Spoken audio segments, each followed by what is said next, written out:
बिहार के ज़िले। इस सीरीज में आज हम बात करेंगे बिहार के एक ज़िले मधुबनी ज़िला के बारे में। यह ज़िला दरभंगा प्रमंडल में समस्तीपुर और दरभंगा ज़िला के साथ अपना स्थान रखता है। अपने सांस्कृतिक महत्ता के लिए विख्यात मधुबनी ज़िला वर्ष 1972 में स्वतंत्र जिले के रूप में अस्तित्व में आया। इससे पूर्व यह जिला दरभंगा जिले का भाग था। यह जिला उत्तर में नेपाल, दक्षिण में दरभंगा व सहरसा, पूर्व में सुपौल तथा पश्चिम में सीतामढ़ी जिला से घिरा हुआ है। वर्तमान में इस जिले में 5 अनुमंडल मधुबनी सदर, बेनीपट्टी, झंझारपुर, फूलपरास तथा जयनगर, 21 ब्लॉक, 399 पंचायत तथा 1115 गांव हैं। रामायण काल में विदेह राज्य में इस जिले का एक बड़ा हिस्सा शामिल था। कालांतर में इस पर जनक के नाम से जाने जाने वाले राजाओं की एक क्रमिक पंक्ति का शासन रहा। रामायण काल में मिथिला के राजा शीर्षध्वज जनक की पुत्री सीता का जन्म मधुबनी की सीमा पर स्थित सीतामढ़ी में हुआ था। विदेह की राजधानी जनकपुर, जो आधुनिक नेपाल में पड़ता है, मधुबनी के उत्तर पश्चिमी सीमा के पास है। रामायण कालीन विदेह की राजधानी जनकपुर नेपाली क्षेत्र में जिले के उत्तर पश्चिम में थोड़ी दूरी पर स्थित है। परंपरा के अनुसार बेनीपट्टी थाने के उत्तर पूर्व कोने में स्थित फुलहर गांव को फूलों के बगीचे के रूप में इंगित किया जाता है, जहां राजा पुजारी पूजा के लिए फूल इकट्ठा करते थे और यहाँ स्थित गिरिजा देवी मंदिर में राम के साथ विवाह से पहले सीता ने पूजा की थी। किंवदंतियाँ और परंपराएं इस जिले को प्राचीन काल के कई संतों और आचार्यों से जोड़ती हैं। ग्राम ककरौल कपिल से, अहियारी गौतम की पत्नी अहिल्या के साथ, बिसौल विश्वामित्र के साथ और जगवन याज्ञवल्क्य, जो मिथिला के महान ऋषि के रूप में वर्णित हैं, के साथ जुड़ा हुआ है। परंपरा की माने तो पांडव अपने वनवास के दौरान वर्तमान जिले के पंडौल प्रखंड में रहे। प्राचीन काल में यह क्षेत्र मगध साम्राज्य का हिस्सा रहा है। विदेह राज्य का अंत होने पर यह प्रदेश वैशाली गणराज्य का अंग बना।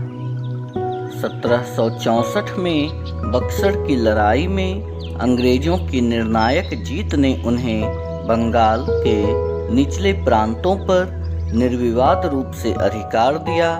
परिणाम स्वरूप मधुबनी बिहार के अन्य हिस्सों के साथ अंग्रेजों के नियंत्रण में चला गया। 1857 में बिहार के कई अन्य जिलों की तरह मधुबनी जिले में देशभक्ति का उत्साह चरम पर था। बाद में असहयोग आंदोलन के आह्वान को मधुबनी जिले में भी पर्याप्त प्रतिक्रिया मिली और कई लोगों ने स्वेच्छा से महात्मा गांधी द्वारा समर्थित इस आंदोलन में भागीदारी की। मधुबनी पेंटिंग, जिसे मिथिला कला के रूप में भी जाना जाता है, इस जिले की एक प्रमुख विशेषता है। पेंटिंग की यह शैली पारंपरिक रूप से क्षेत्र की महिलाओं द्वारा की जाती रही है। हालांकि आज मांग को पूरा करने के लिए पुरुष भी शामिल हैं। मधुबनी चित्रकला के अंतर्गत चित्रित विषय और डिजाइन हिंदू देवताओं जैसे कृष्ण, राम, शिव, दुर्गा, लक्ष्मी, सरस्वती, सूर्य और चंद्रमा तुलसी के पौधे, कोहबर के दृश्य, शादी के दृश्य, सामाजिक घटनाएं आदि हैं। मधुबनी पेंटिंग को प्रतिष्ठित GI अर्थात भौगोलिक संकेत का दर्जा प्राप्त है। ओइनवार शासकों को इस क्षेत्र में कला, संस्कृति और साहित्य को बढ़ावा देने के लिए जाना जाता है। मधुबनी जिले के अंतर्गत विधानसभा की 10 सीटें हरलाखी, बेनीपट्टी, बिस्फी, मधुबनी, बाबूबरही, झंझारपुर, खजौली, लौकहा, फूलपरास और राजनगर आती हैं। मखाना के उत्पादन के लिए यह जिला देश भर में प्रसिद्ध है। भारत में मखाना के कुल उत्पादन का 80% मधुबनी में होता है। Madhubani medical college and hospital तथा जगदीश नंदन महाविद्यालय यहाँ के प्रमुख शैक्षणिक संस्थान हैं। मधुबनी भारतीय रेल के पूर्व मध्य रेलवे क्षेत्र के समस्तीपुर मंडल में पड़ता है।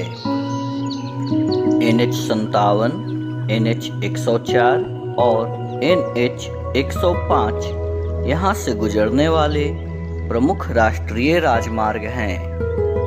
यदि हम बात करें यहाँ के प्रमुख दर्शनीय स्थलों की तो सोमनाथ महादेव मंदिर सौराठ, कपिलेश्वर स्थान, भगवती मंदिर उज्जैन, उगारनाथ मंदिर भवानीपुर यहाँ के प्रमुख दर्शनीय स्थल हैं। और अंत में हम बात करेंगे यहाँ की नदियों के बारे में। कमला, करेह, बलान, भूतही बलान, गेहुआ, सुपेन, त्रिशूला, जीवछ, कोसी और अधवारा समूह यहाँ की नदियाँ हैं। अधिकांश नदियाँ बरसात के दिनों में उग्र रूप धारण कर लेती हैं तथा जनजीवन को प्रभावित करती हैं। कोसी नदी जिले की पूर्वी सीमा तथा अधवारा या छोटी बागमती पश्चिमी सीमा बनाती हैं। मुझे उम्मीद है कि आपको यह वीडियो अवश्य पसंद आई होगी। हम फिर आपसे मिलेंगे एक नई वीडियो के साथ और नई जानकारी के साथ। इस वीडियो को लाइक करें, इस पर अपने सुझाव दें, इसे शेयर करें तथा चैनल को सब्सक्राइब करें। धन्यवाद।